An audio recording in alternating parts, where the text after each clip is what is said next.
After Sam died, my mom and Edie got really close. They'd both lost a lot.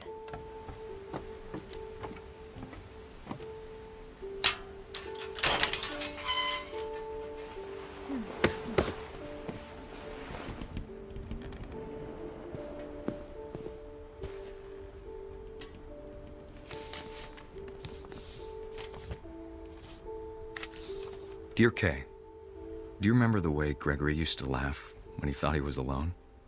Like something funny was happening, but only he could see it.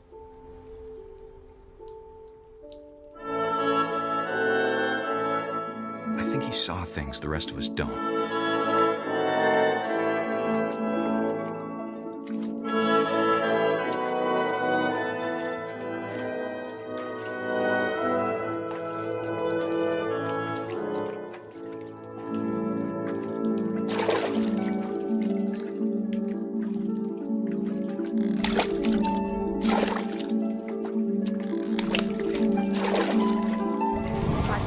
Gregory, it's time to... Hold on, sweetie. Hello?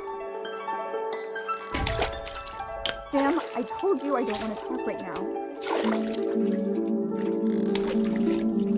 I wonder what he saw.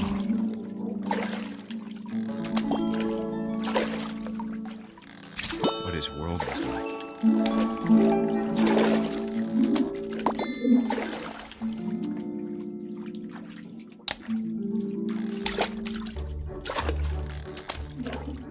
Reminded me so much of Calvin. Lost in his imagination.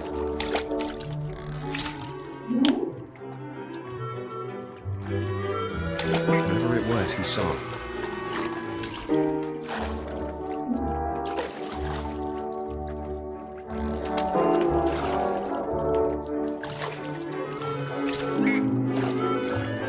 It sure made him happy.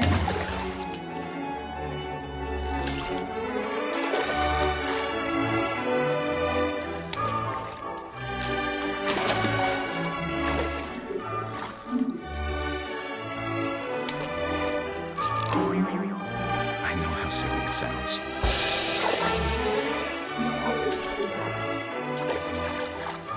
That I worried about a baby being too happy.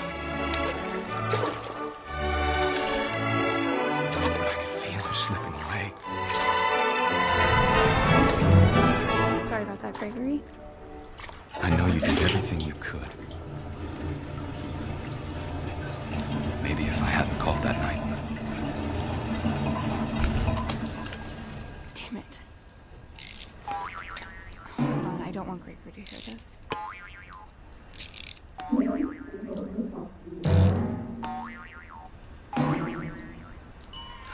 I wish he could have told us about the world he saw.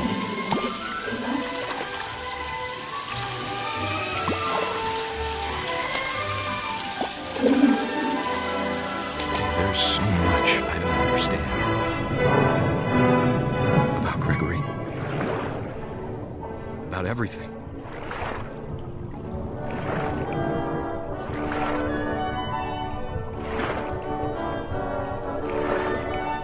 But I know what happened wasn't your fault.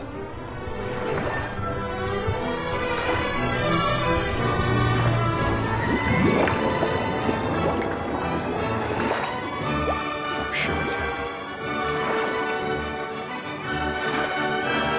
And he'd want you to be happy too.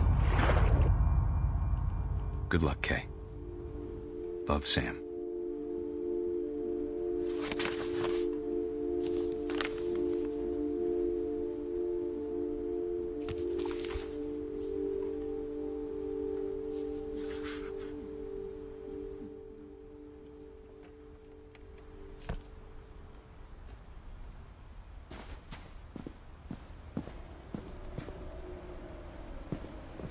I can't imagine my mom ever writing poetry, and yet... A poem for Gus, who always said the wedding was a bad idea. Our father never hit us kids, at least not very hard, before the day my brother said with teenage disregard that he'd be dead before he'd see a wedding in our yard.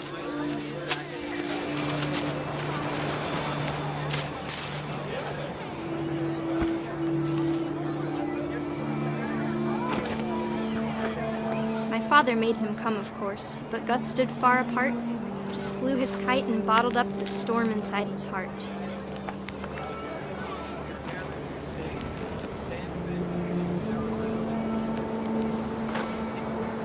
I tried to talk him out of it, but though he'd never met her, "We don't need a stepmom," were the words that I now pronounce you husband and wife. You may kiss the bride.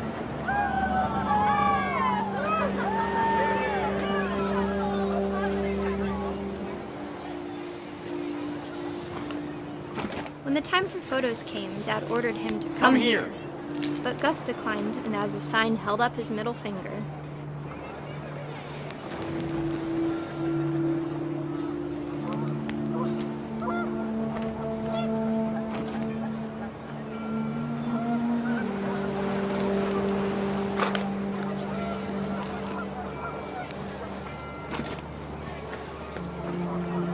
The wind picked up, and panicked geese appeared and quickly went. But all the humans did that day was go inside the tent.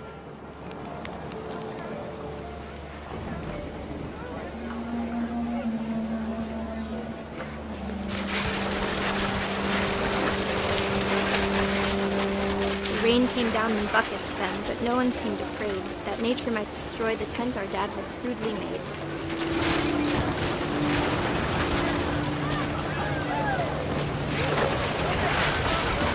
Thunder sounded much too close and full of angry power. But all my father said to this was, "Make the music louder."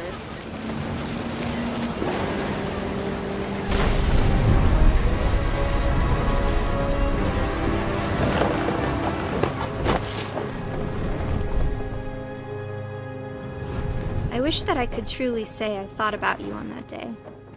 Out there on the beach alone, just you, the wind, the sea, and foam. But I didn't, until we found you.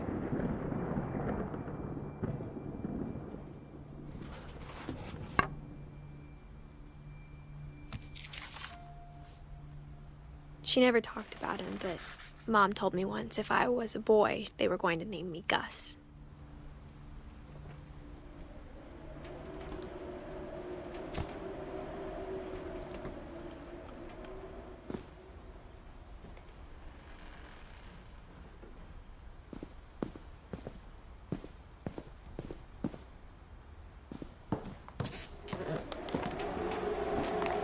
My mom moved up to the loft after her brothers died.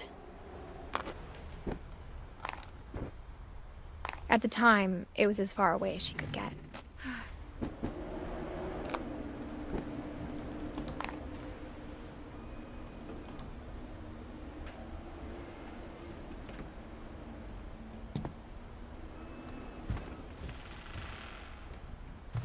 She spent a summer building houses in Calcutta, where she met my dad, Sanjay.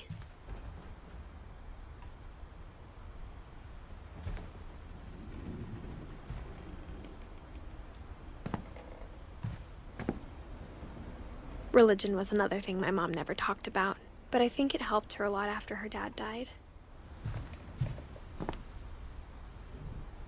My mom moved to India a week after graduation and got a job teaching English. Louis was born a year later.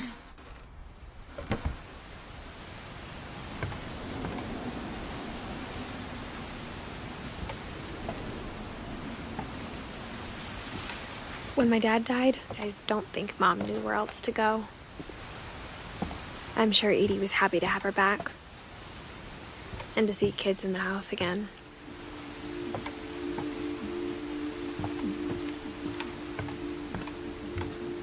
The house had to get a little bigger, but Edie was used to that.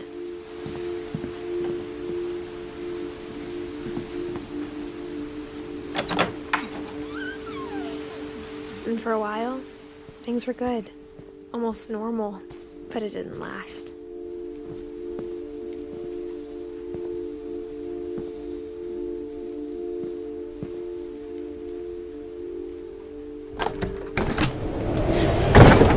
The beginning of the end was Milton's 10th birthday, when Edie gave him a castle.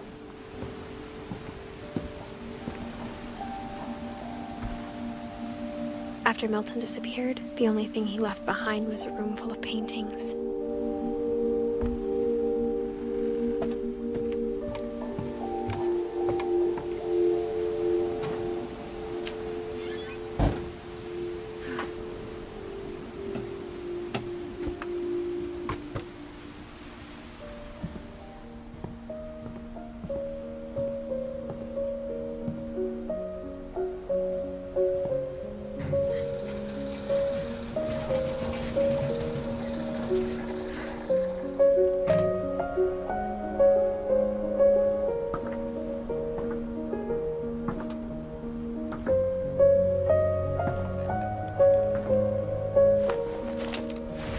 Milton Finch in The Magic Paintbrush.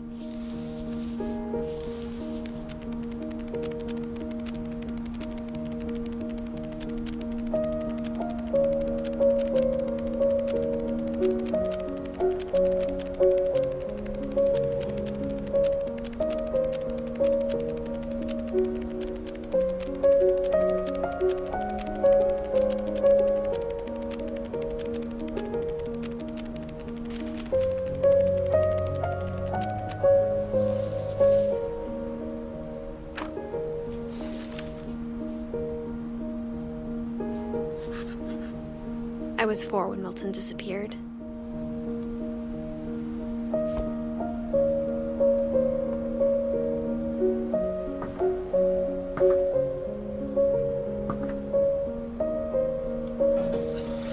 Mom spent months searching for my brother. Then she sealed the doors. Whatever Milton had found in the house, Mom didn't want it getting out.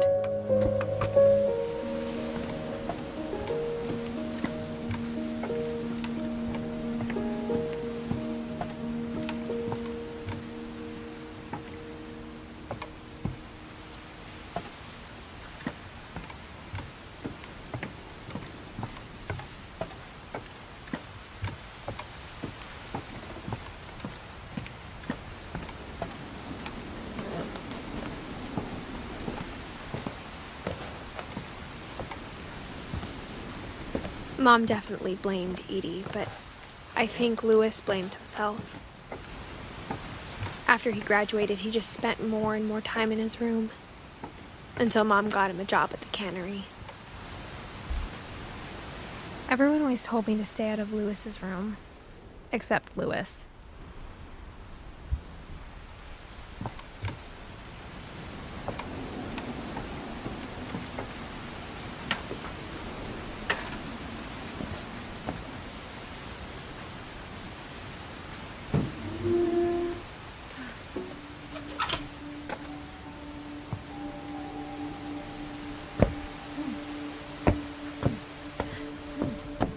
Louis's room smelled very, very familiar. Louis and I spent a lot of time playing games together, but he was surprisingly bad at them. He died a lot. Was so proud of being Indian. I think for him, it was a way to be something other than just a Finch.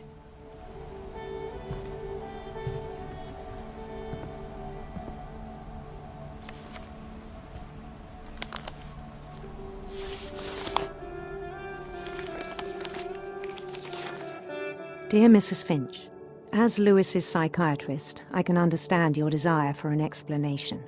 As I see it, the trouble began in January, shortly after we convinced your son to seek treatment for substance abuse.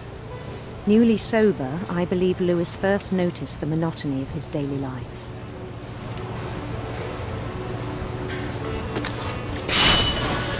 He kept working at the cannery,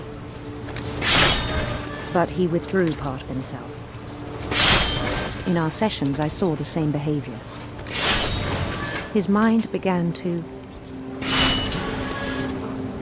wander.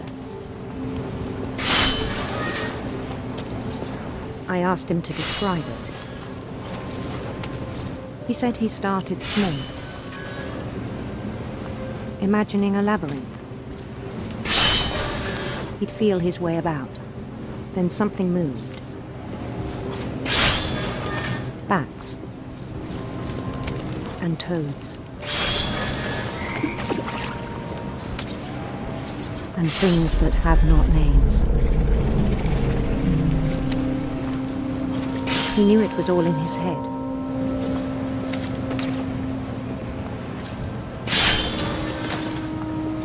But he took it very seriously. I had hoped he'd find himself.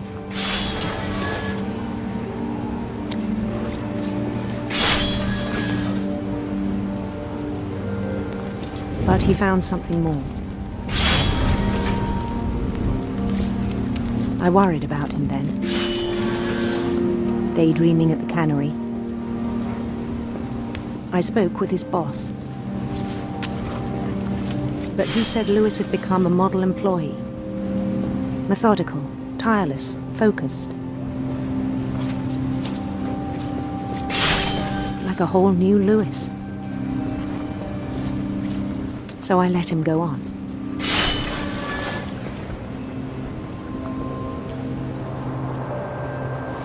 I even encouraged him. It seemed very promising at first. He told me he'd made a new friend.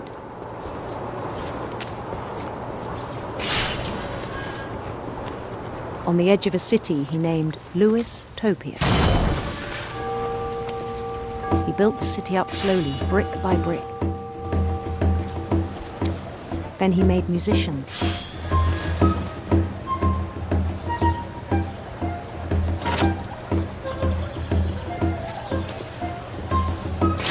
And songs for them to play. He talked about starting a band. And he was always humming something. Every day his imagination grew stronger.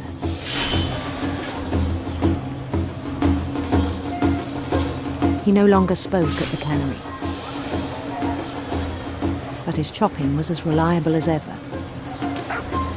Then one day it struck him that all the cheering crowds, even the stones under his feet, were all in his imagination, so he could do whatever he wished.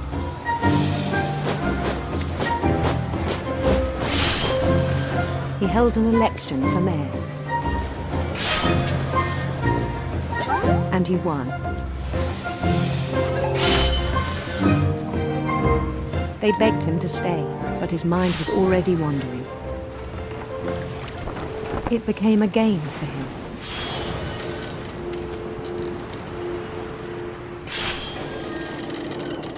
He'd conquer a city, then immediately push on.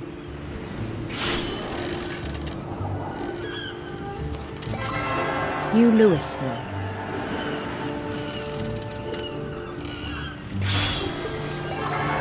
St. Louis. He started drifting away from our reality.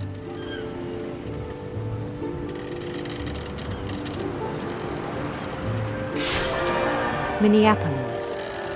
Until one day he forgot to go home from the cannery. Even as his mother pleaded with him, part of Lewis kept sailing on.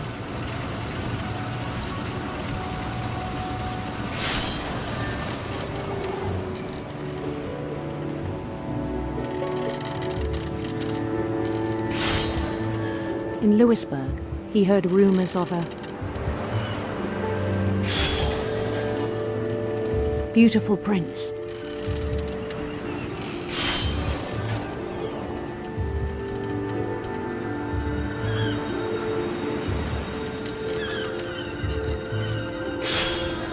The prince was on his own quest for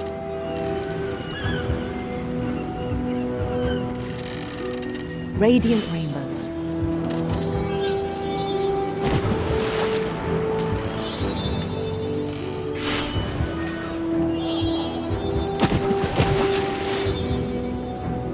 He followed the sound of his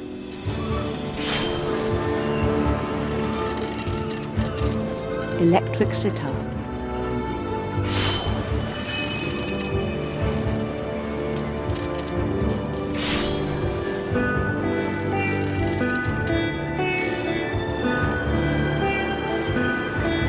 His chase led him to a golden palace east of the sun and west of the moon. Even then, his logic remained sound. He knew the world was all in his imagination.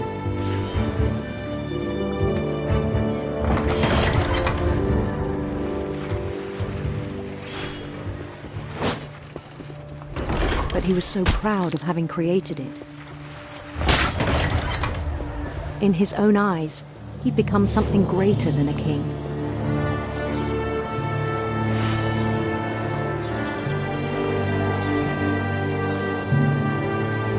For someone who'd never known success in the real world, I think it was overwhelming. And then it struck him that the real Lewis was not the one chopping salmon, but the one climbing the steps of a golden palace.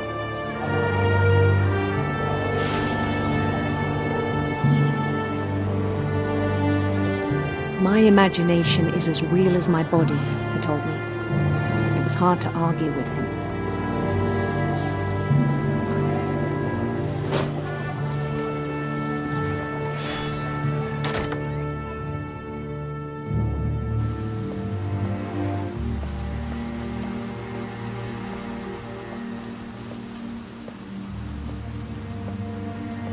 He began to forget the world we know.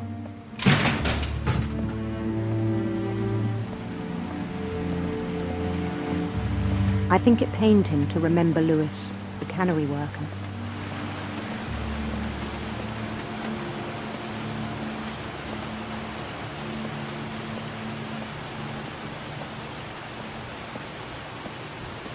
He began to despise the man with a royal contempt.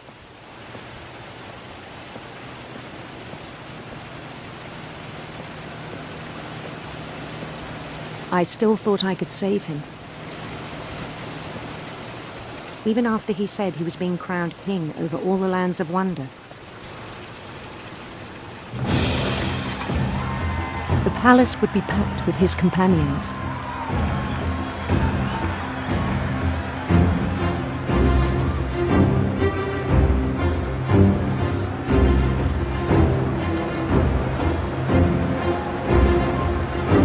Including the wise Calico who'd insisted on inviting him.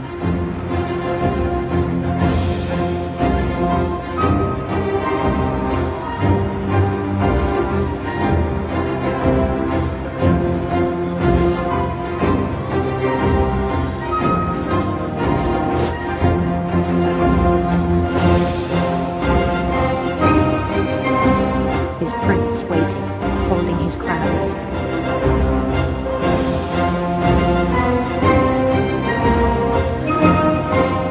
There was only one thing left to do.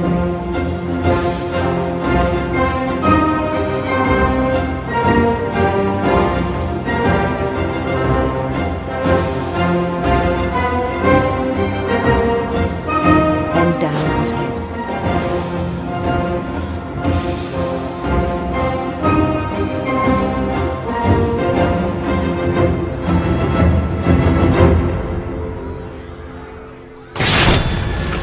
I think you know.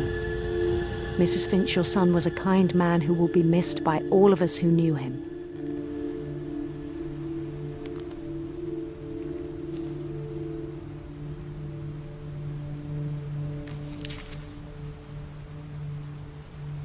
My brother was really cool. I wish you could have met him.